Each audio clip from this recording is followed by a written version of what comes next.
Ladies and gentlemen, please rise for the academic procession.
By virtue of the authority vested in me, I constitute this a congregation of Rhodes University.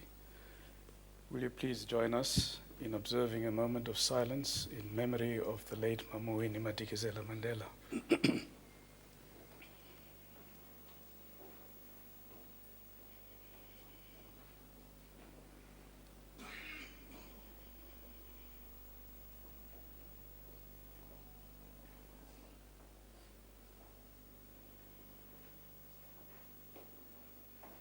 Thank you. You may be seated.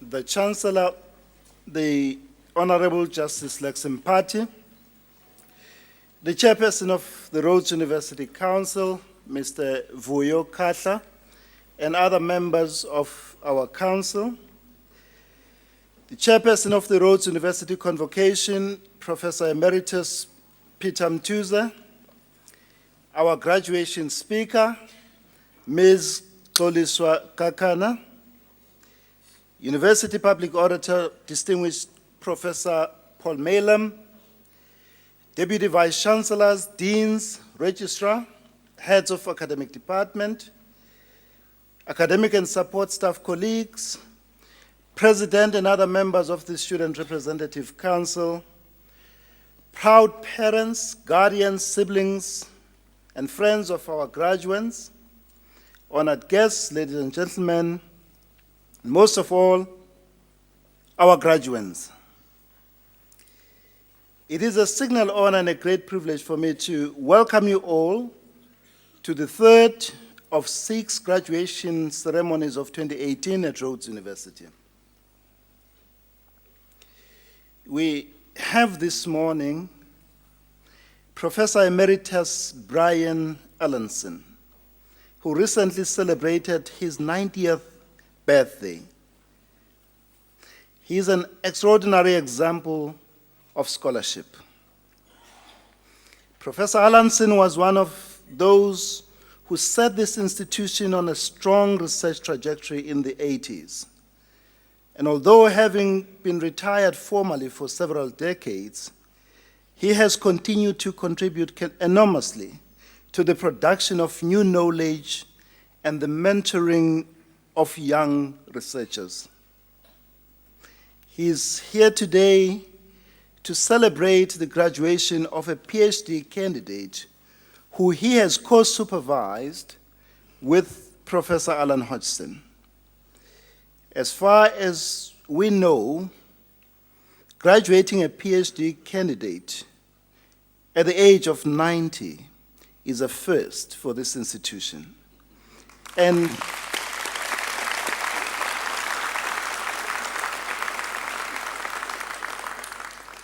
Professor Allenson is an incredible inspiration to all of us. Thank you, sir, for gracing us with your presence.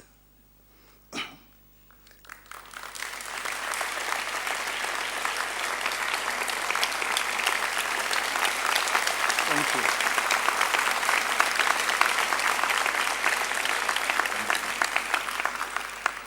Professor Allenson is accompanied by his lovely wife, Sue. Sue, thank you very much for being here as well.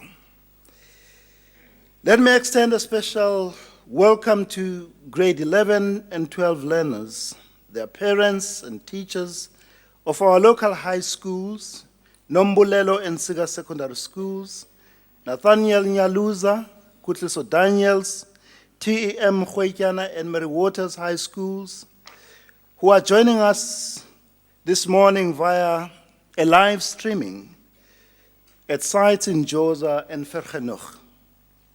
As a university, Rhodes exists for the public good, and to this end, wished to celebrate this momentous occasion with the community of which we are part and to which we are inextricably bound.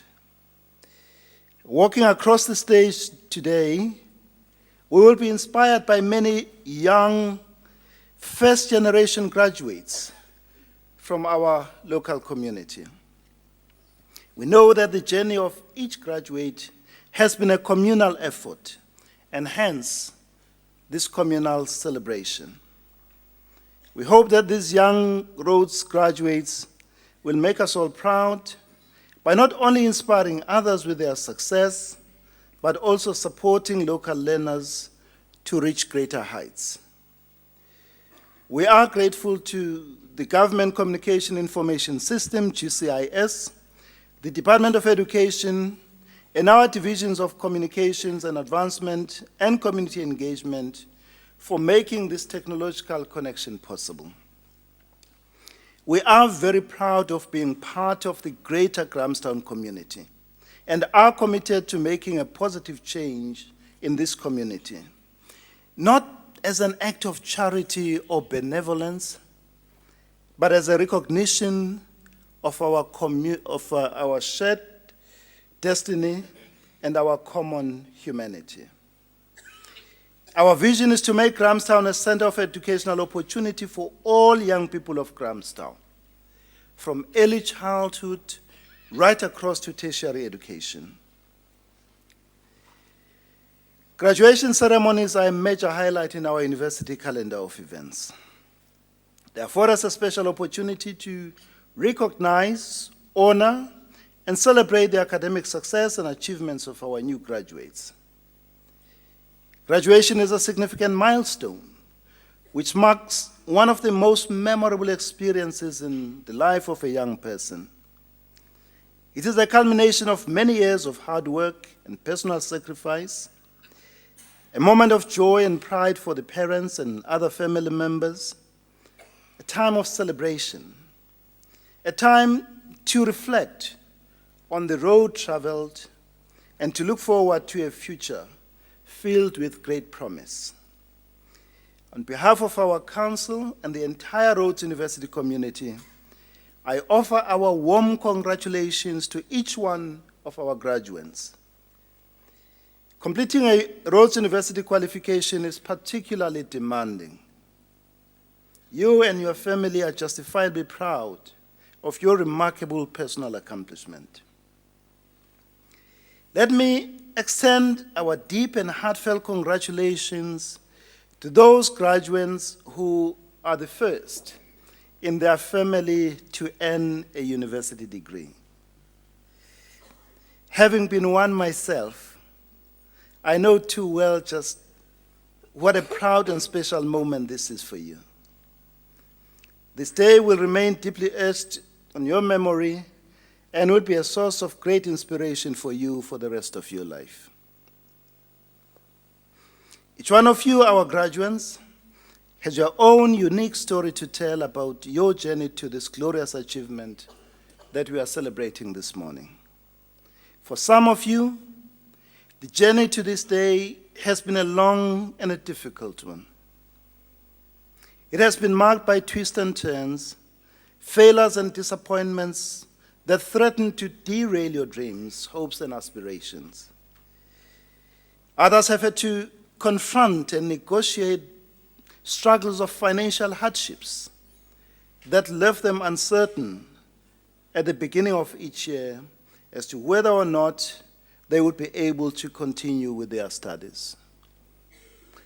I've met many parents who have had to encash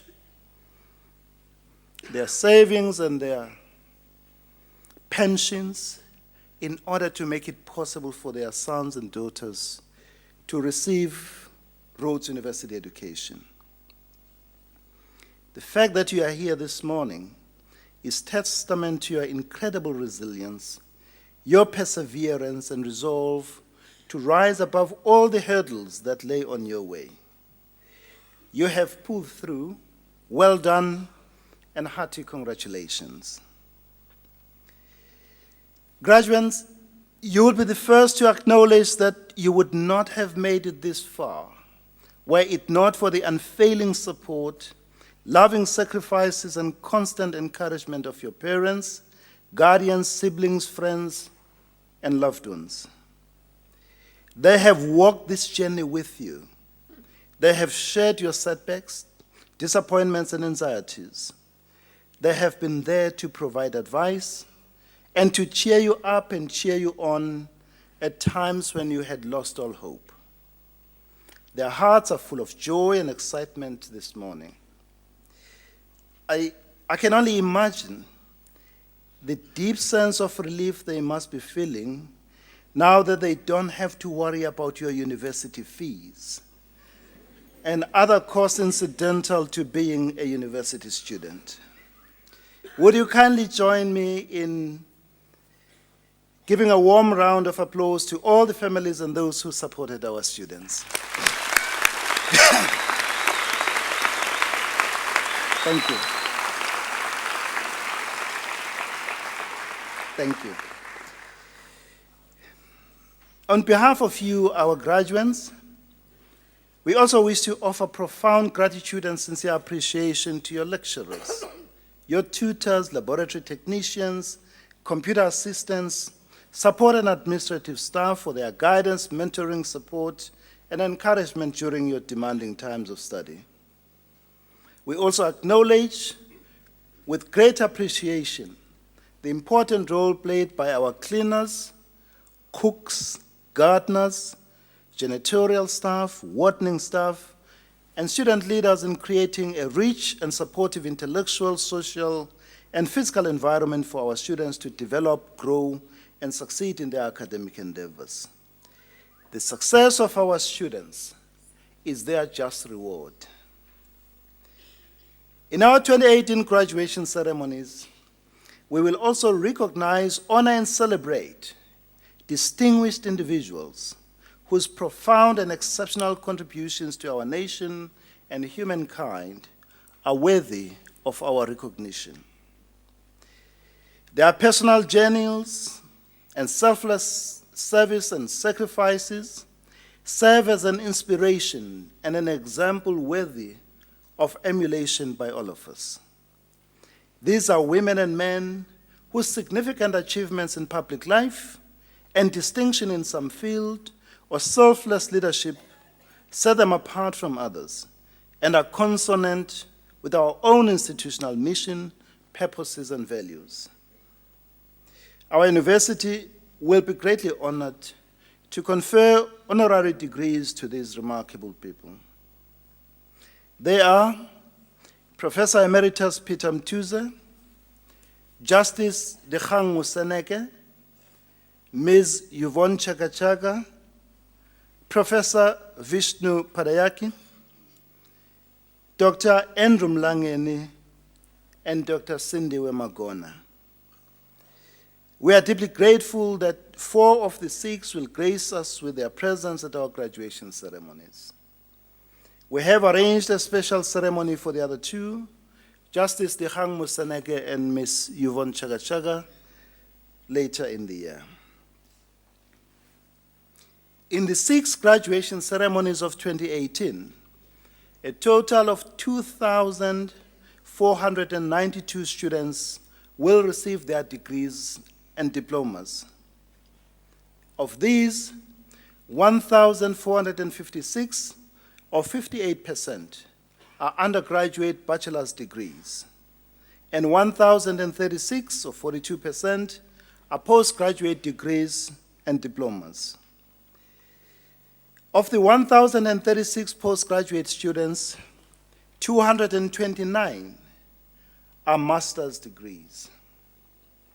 And of the 2,492 graduates, listen to this, 63% are women.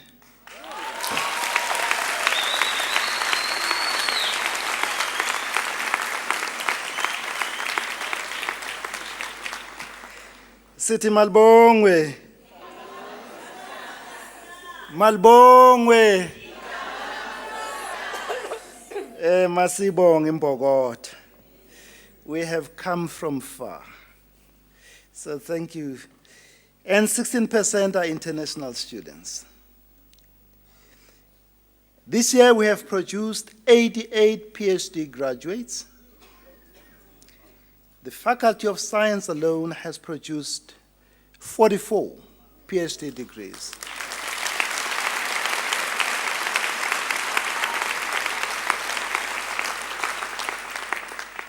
As I mentioned in the beginning, one of those has been co-supervised by a nonagenarian, Professor Allenson.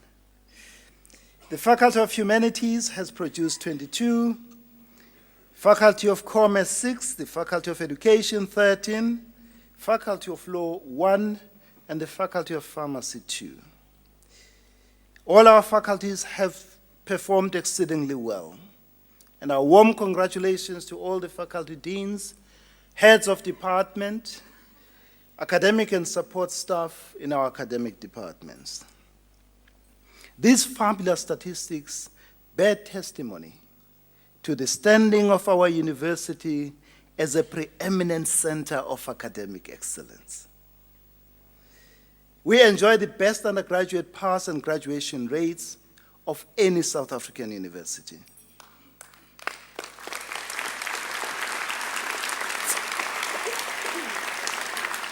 Thank you. We have outstanding postgraduate success rates. We share the first position with another university in the research output per academic staff member. Among the African Research Universities Alliance, called ARUA, we are ranked as the most efficient research university. Thanks to the excellent efforts of our Community Engagement Office, we are a leading South African university in community engagement and in engaged research. It is our conviction that these metrics serve as the bedrock foundation for the success we witness today amongst our graduates, and our firmly held belief that our graduates are well poised to lead in South Africa and beyond. Let me, for a moment, address myself to our graduates. You have received outstanding higher education from one of the finest universities in the country. With your Rhodes University qualification, you have a great many opportunities ahead of you. Your education has equipped you with knowledge and developed the values to imagine a different and a better future for our society and humankind. Equally important, your education has given you the skills and abilities to be able to contribute to the realization of a better tomorrow, one that is more just, more humane, more equitable, more compassionate, more inclusive, and more respectful of every citizen. Your graduation this morning fills us with great hope, optimism, and confidence that you will place at the service of humankind the knowledge, skills, values, and attitudes you have gained at Rhodes University, and thereby help us advance our shared objective of creating the society and the world of our dreams. As you cross the stage on this auspicious occasion, your challenge is to hold fast to the belief that you can and will contribute to the remaking of our society and our world. You are more than equal to the challenges that face our society and humankind. With your graduation this morning, you join a small, powerful, and privileged segment of our society, a knowledge elite. In the globalized world, membership of this knowledge elite has the potential to bring you enormous financial and social rewards. However, it also carries with it special duties, obligations, and responsibilities you cannot and dare not shirk. And always remember, to whom much is given, much is expected. We expect you to use your privileged position as truly educated men and women to advance social justice, substantive equality, and human dignity for all. We expect you to stand up for what is right, just, and fair. Wherever you find yourself, we expect you to exercise leadership. The kind of leadership which, according to Tatu Robert Mangaliso Sobukwe, demands complete subjugation of self, absolute honesty, integrity and uprightness of character, courage and fearlessness, and above all, a consuming love of one's people.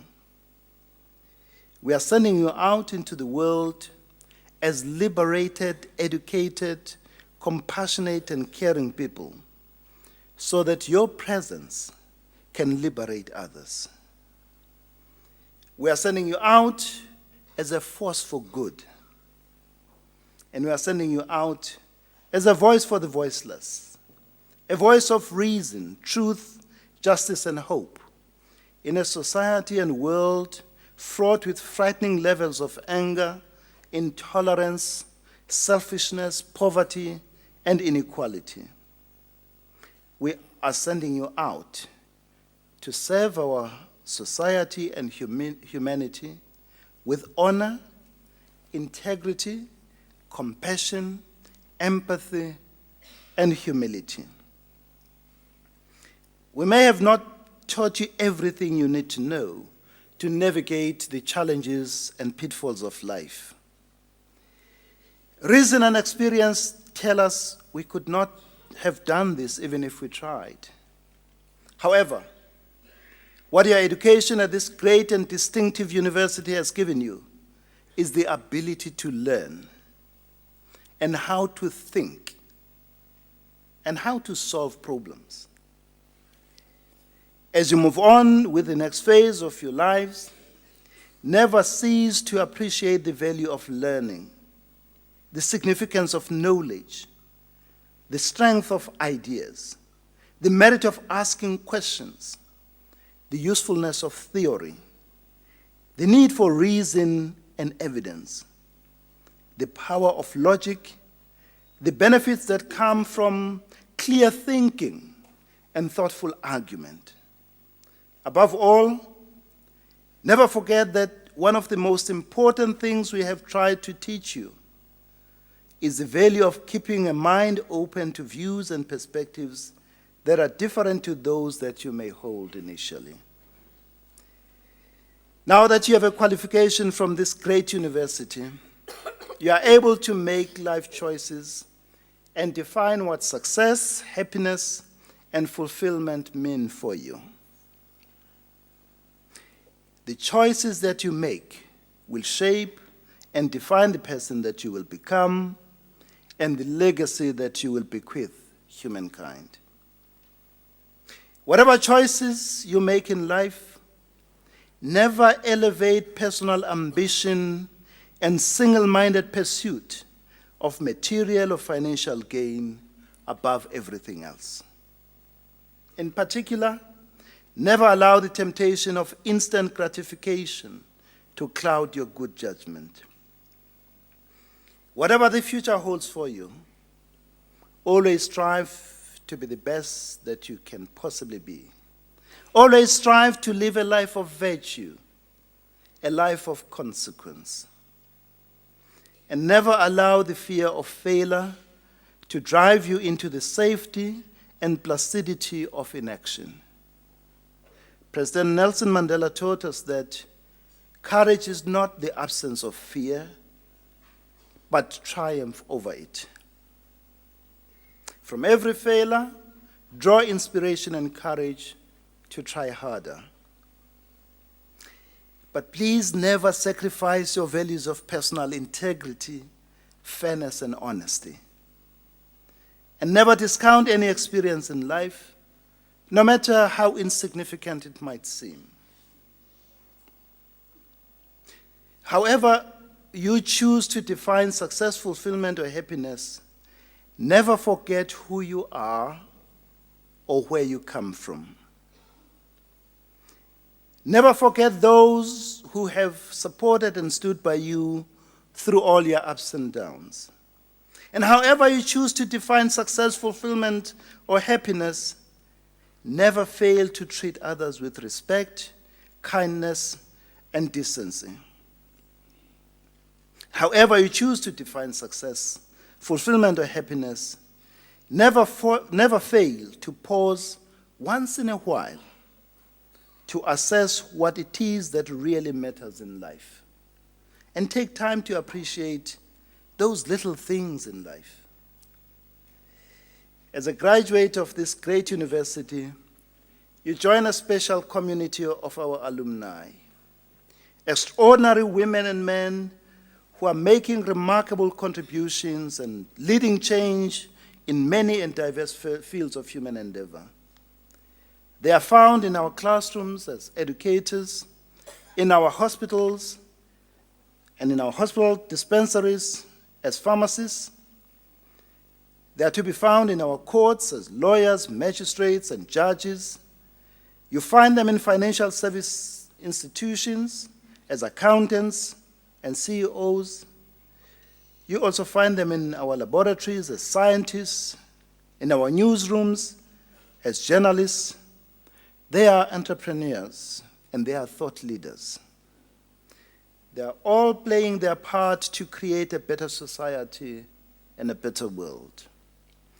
Animated by our motto, Vis Virtus Veritas, inspired by our slogan, Where Leaders Learn, and guided by our values of integrity, respect, social justice, human dignity, human rights, personal excellence, and rational inquiry, they are committed to bequeathing future generations a better society and a better world than the one they inherited from the generation before theirs. We will expect no less from you.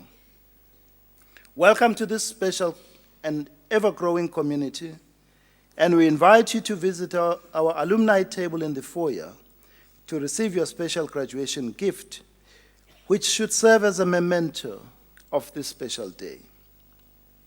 Also in the foyer, you will see a table of Ubuntu Fund. I urge you to contribute generously to the fundraising initiatives of our Student Representative Council. The fund is intended to assist our students who are in financial distress. In the years to come, we will follow your growth, development, and success as a professional with keen interest, and we will applaud you for the honor and great credit that you bring to your alma mater. Today is your special day to cherish and remember. You have earned it. May you look back on this glorious day with great pride and warm memories, and may it serve as an inspiration and as a springboard towards better and exciting things for you in life. May the friendships formed at Rhodes and rooted in the shared experiences and memories sustain you and last you a lifetime. We wish you much strength. We wish you courage. We wish you happiness. We wish you fulfillment. But above all, we wish you discernment. And to all of you, our graduates, Mazal Tov. Asante sana, Nkosi, ngiyalibuha, ngiyabonga, ngiyalibuha, ndolibuha, ngiyathokoza, obrigado, inkom, shukran, merci beaucoup, baya danki, thank you very much.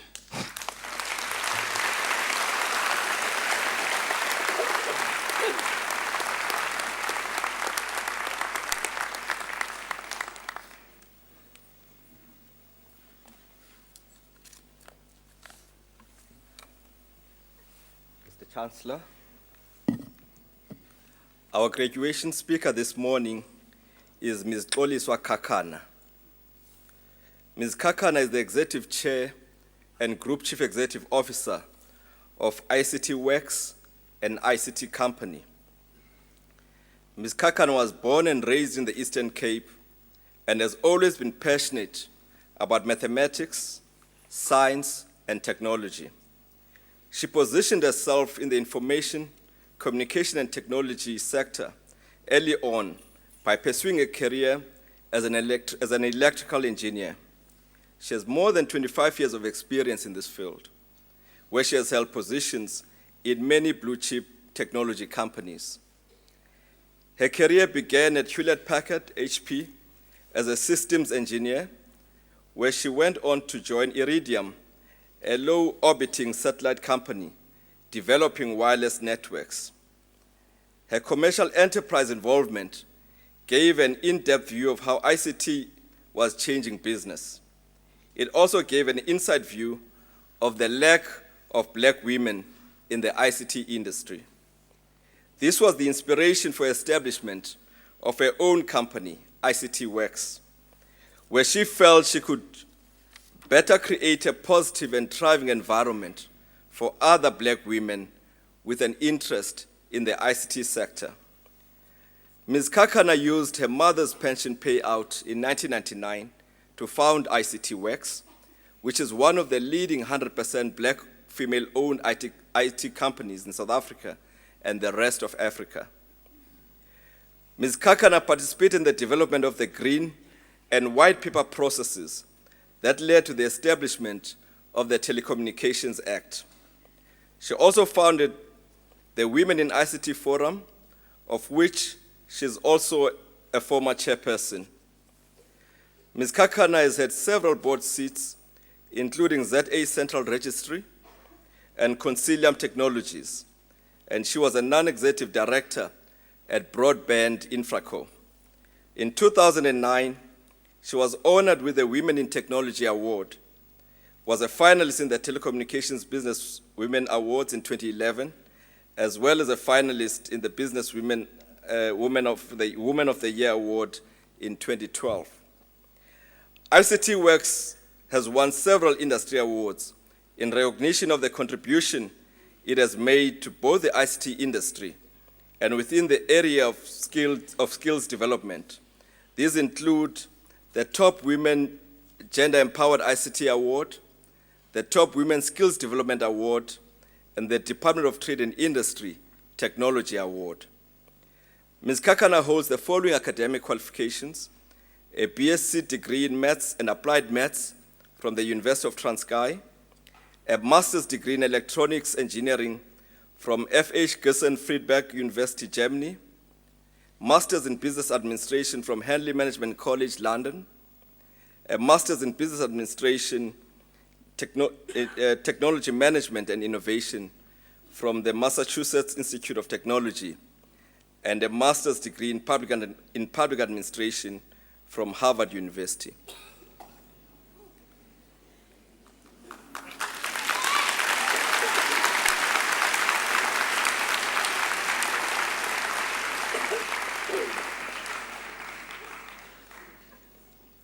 It's quite interesting that with this sterling list of accomplishments and accolades, Ms. Kakana's friends in Johannesburg believe that any acknowledgement of her that omits to recognize that her home in Johannesburg takes top awards for the baking of amagwinya or fat cook is in fact incomplete. It gives me great pleasure to invite Ms. Kakana to deliver her graduation address. Thank you.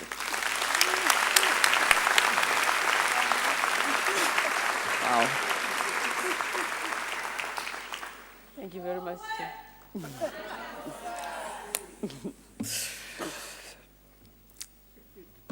Thank you very much, Chair of Council, for that beautiful introduction. And I'll acknowledge Auntie for the amagwinya. Honorable Chancellor, Judge Lex Mpati, Vice Chancellor and Principal, Professor Sizwe Mabizela, Executive Dean of the Faculty of Science, Professor Tony Booth, the Chair of Council, the Registrar, the Deputy Vice Chancellors, Deans, academic staff, other distinguished members of staff and students of Rhodes University, parents, distinguished guests, ladies, gentlemen, and particularly the graduates. It is with immense honor and excitement that I address you all today. Let me start by congratulating all the parents and family members who are sitting in this audience. I do know that some among you parents don't have an understanding of science, research, and technology. And yet you committed to sacrifice and take your children through university, imagining that through that they will create better lives for their own selves and for our world. The power of imagination, it allows us to see beyond that is obvious. Allow me also to specifically thank the professors, the lecturers, and the tutors who have consistently challenged and pushed and encouraged their students to be the best that they possibly can be. I know you've already given them a round of applause. To the class of 18, I salute you all as I wonder how you managed to strike the right balance between working hard, the bunking of lectures, which we all know happens, submitting fake sick notes, taking one too many at the Rat and Parrot, and praying for divine intervention when not having prepared for your tests. I switch up the honorable to you.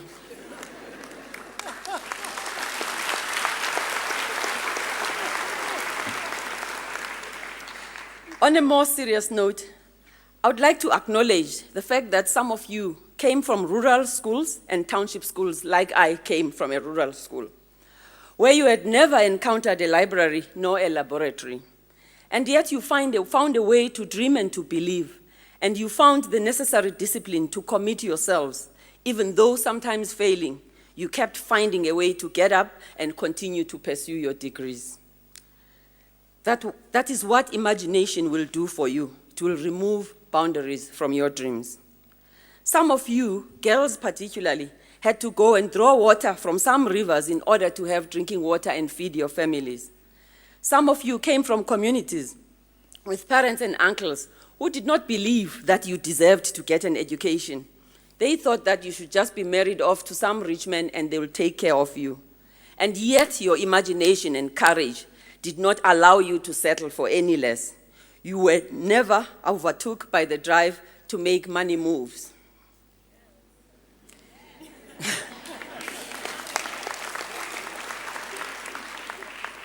As the Vice-Chancellor acknowledged, perhaps you are a first-generation graduate in your family, and now you are presented with an opportunity to break the cycle of poverty. Perhaps you are from neighboring countries, as I heard a good percentage comes from neighboring countries in our continent, and had to, whilst adjusting to university, deal with a completely new environment. And I have no doubt that it didn't help when DJ Khaled keeps telling you, no new friends. Perhaps you are from South Africa's public and private schools where your parents had to sacrifice and pay a whole lot of money. I know how it is to be in these schools, where the culture is completely foreign to the family life settings that you are used to, and yet you navigated and found ways to be yourself successfully, while still shocked by the different university culture. You have indeed come a long way since your early morning first-year serenades. Today, you are graduating from an array of scientific study fields. To you all, I have to bow my head and say that you are a sign of what is possible in our country. You are the epitome of what we need to do. If our leaders and politicians could be as dedicated as you are, if we business people could be as dedicated as you are, I have no doubt that Africa would be occupying its rightful place in the world. You are an example to us and to yourselves. Vice-Chancellor, as I received your invitation, I began imagining the day I first graduated with a BSc. If I'm honest with you, at that moment I was just excited. I was just too happy that there would be no more assignments coming my way. I was no more going to see my professors who were giving me a lot of grief. What I saw in front of me was this wild and beautiful world that I was being delayed to getting to by all these ceremonies and speeches, etc. In hindsight, there are many things that a young graduating Xoliswa would have loved to hear back then. I do wish somebody had spoken to me about the power of this thing called imagination. I graduated at a time when we had big hopes about our country and our world. Apartheid at that time was at its peak. However, we had very big hopes and that education and knowledge would arm us to overcome it and to liberate us. That our leaders would return from jail and exile and to lead us into this utopia. We were part of this big hope and excitement, the truth and reconciliation, our rainbow nation, you name it. I'm at the same time consciously aware that part of what is happening now is that there's a prevailing sense of disillusionment and disappointment amongst your generation, to you graduates.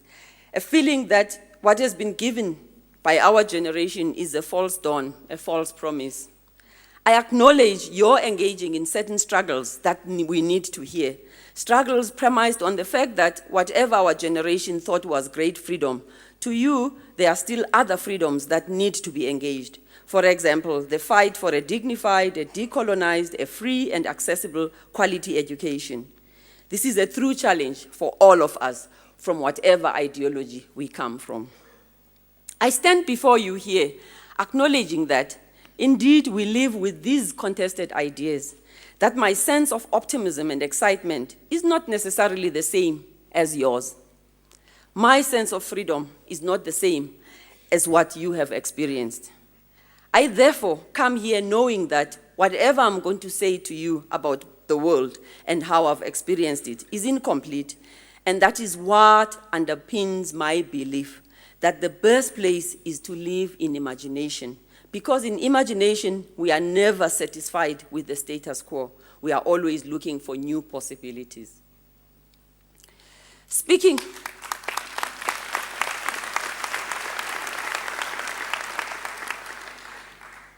of finding new possibilities through imagination, I'm reminded of a story of our own rocket scientist, Siyabulela Xuza, who grew up in Umtata as my homeboy. He comes from Northcrest, and he had York Road as his main road. Sia built a rocket which achieved a height of over 1 kilometer as a teenager. This earned him a junior South Africa amateur high-powered altitude record in his teens. In his quest for panacea, he also almost set his mother's kitchen on fire as he was experimenting with homemade rocket fuel. This young man did not allow a lack of resources nor fear to stand in the way of his curious mind. He also went on to snatch Intel's top award at the International Science and Engineering Fair, including a scholarship to Harvard. As Madiba, one of his inspirations, once said, "A winner is a dreamer who never gives up." Today, Sia, a Harvard University graduate, is the youngest member of the African Union's Energy Advisory Panel. He's 29 as we speak, and fellow of the Kairos Society, which is a global network of global leaders who use entrepreneurship and innovation to solve the world's greatest challenges. His decision to pursue his passion for solving problems of energy in the emerging world has seen him make a global breakthrough in nanotechnology energy solutions, solutions that will change the global market forever.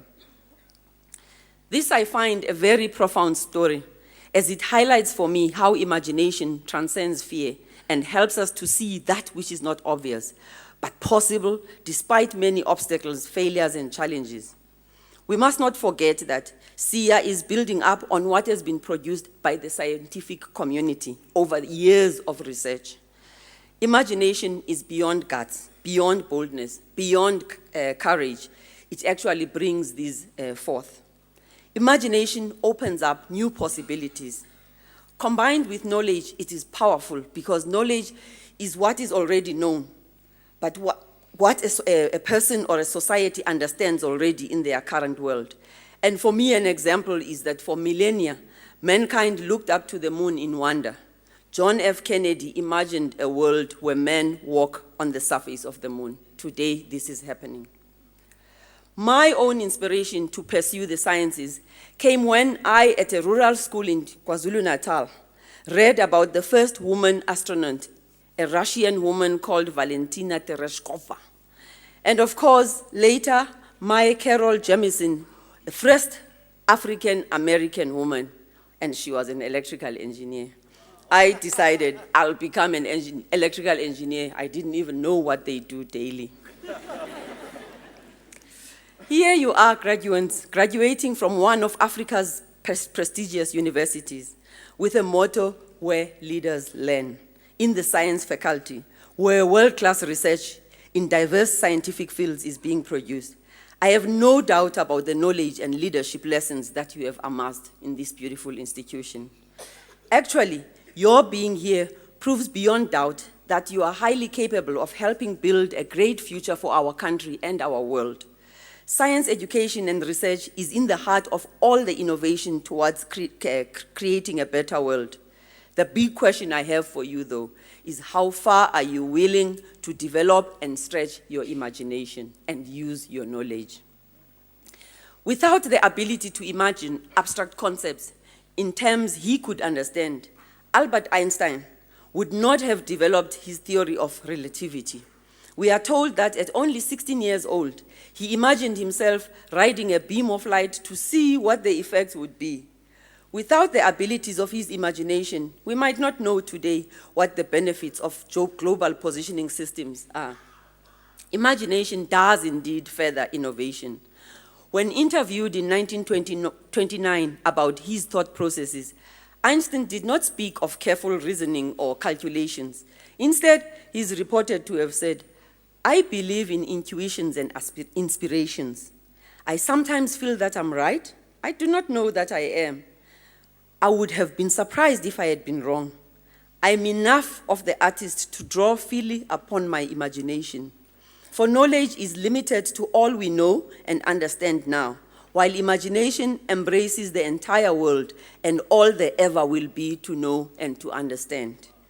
He further noted, to raise new questions, new possibilities, to regard old problems from a new angle requires creative imagination and marks real advance in science. For our society, knowledge alone is the final measuring stick of value. We tend to prioritize it over creativity. Employers seek educational credentials. Even we judge ourselves by the certificates that adorn our walls and the titles trailing our names. In idolizing knowledge, our society imposes its expectations, which in turn imposes certain pressures upon particularly our young students, graduates, and professionals. As I finished my degree, my perception and symbol of success was something else. Amongst other things, I looked forward to having my own apartment with a B&O music system, a black Jetta GTI, and black leather seats. In my young head, I had arrived, and indeed I had to show the world. Of course, there's nothing wrong with aspiring for material things, for as long as those are not an end in themselves.